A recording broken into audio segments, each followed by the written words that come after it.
Maybe the American left will realize that they have to change courses and change directions. But I think that we've learned, if anything, over the last 6 months, that Trump derangement syndrome, that incredibly terminal and dangerous disease, is perhaps more virulent than ever among the American Democrats in the midpoint of the first year of President Trump's second term.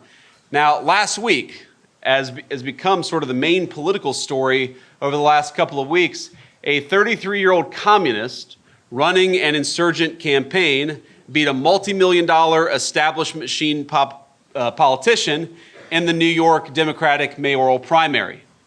Now, I don't want to harp too much on a municipal election, but there were two interesting threads that I think came out of Mamdani's victory that I think are worth us understanding because they're reflective of where the broader American left is at this moment in time. The first is that it drives home just how much the voters in each of the respective parties have changed. If President Trump's victory in 2024 was rooted in a broad working and middle class coalition, Mamdani's coalition is almost the inverse of that. If you look at his electoral performance precinct by precinct, what you see is a left that is completely left behind the broad middle of the United States of America. This is a guy who won high-income and college-educated New Yorkers, and especially both young, highly educated New Yorkers, but he was weakest among black voters and weakest among those without a college degree. That's an interesting coalition. Maybe it works in the New York Democratic primary. I don't think it works particularly well in the United States at large. He did particularly well in the Bangladeshi areas of New York, but he did particularly poorly with non-Bangladeshi Asian immigrants, particularly Chinese Americans.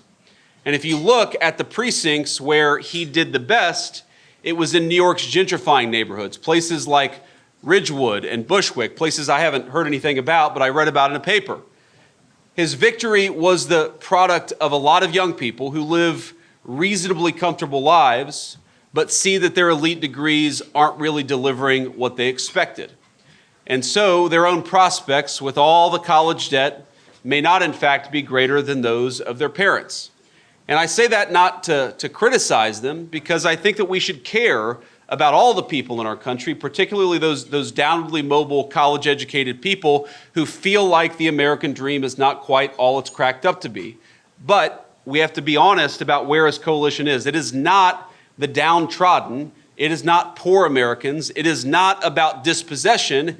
It's about elite disaffection and elite anger.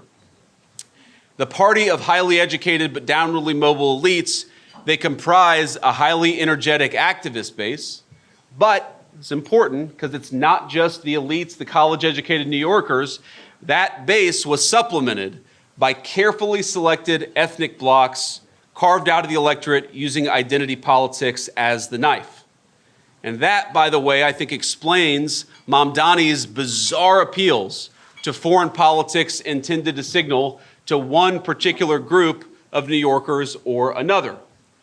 Let us ask ourselves, why is a mayoral candidate in our nation's biggest city whining about banning Bibi Netanyahu, a country whose population is about the same size as that of New York, and threatening to arrest a foreign leader if he tries to come to New York City? Why is a New York mayoral candidate attacking Narendra Modi, the Prime Minister of India, as a war criminal? Why is he talking about globalizing the Intifada? In fact, what the hell does that even mean in Manhattan? But what might seem like a contradiction makes a little bit of sense if you peel back the onion. Consider a movement that rails against the billionaire class, despite the fact that the billionaire class remains firmly in the quarter of the modern left. A movement that idolizes foreign religions, even as it rejects the teachings of those faiths. It rails, this new modern left, against white people, even as many of its funders and its grassroots activists are privileged whites themselves. Now, I may not speak for many of you, but I was once comforted by these contradictions within the modern left. How could privileged whites march around with a straight face decrying white privilege? How could progressives pretend to love conservative Muslims despite those Muslims' views on gender and sexuality? But the answer is obvious if you think about it, and it's a very, very dangerous and very sad answer. The radicals of the far left, they don't need a unifying ideology of what they're for because they know very well what they're against. What unites Islamists, gender studies majors, socially liberal white urbanites, and big pharma lobbyists, it isn't the ideas of Thomas Jefferson or even of Karl Marx. It's hatred. They hate the people in this room. They hate the President of the United States. And most of all, they hate the people who voted for that President of the United States in the last election in November. This is the animating principle of the American far left. Now, to be clear, it isn't true of most of the people who vote for Democrats. Most of the people who vote for Democrats, they're good people struggling to get by, even if we think that they're misguided in their political judgment. But pay close attention to what the leadership of this movement says outside of the glossy campaign ads and outside of the general election tested messaging themes, and it's obvious what animates the leadership of the modern Democratic Party. The far left doesn't care that BLM, the Black Lives Matter movement, led to a spike in violent crime in urban black neighborhoods, and it did, because that same movement also led to anarchy in middle-class white neighborhoods. They do not care that Islamism hates gays and subjugates women because, for now, it's a useful tool of death against Americans. And they don't care that too many pharma companies are getting rich from experimental hormonal therapies because in the process, they're destroying the so-called gender binary that has structured social relations between the sexes for the whole of Western civilization. And they certainly don't care that deporting low-wage immigrants will raise the wages of the native-born because they don't mean to create higher living standards for those who are born and raised here, whether they're black, white, or any other skin color. They mean to replace those people with people who will listen to their increasingly bizarre ethnic and religious appeals. They are arsonists, and they will make common cause with anyone willing to light the match.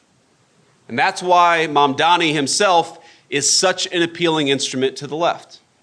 He captures so many of the movement's apparent contradictions in a single human being. A guy who describes the Palestinian cause as central to his identity, yet holds views like abortion on demand or using taxpayer-funded money to fund transgender surgeries for minors. These views, of course, are completely incomprehensible on the streets of Gaza. This guy represents that contradiction. How can you believe in the cause of the Intifada while also holding views that are completely anathema to those people? And the answer is because he's not building a positive program. He's not trying to build prosperity. He's trying to tear something down. And he's very effective at articulating all of the things that the far left hates in modern America.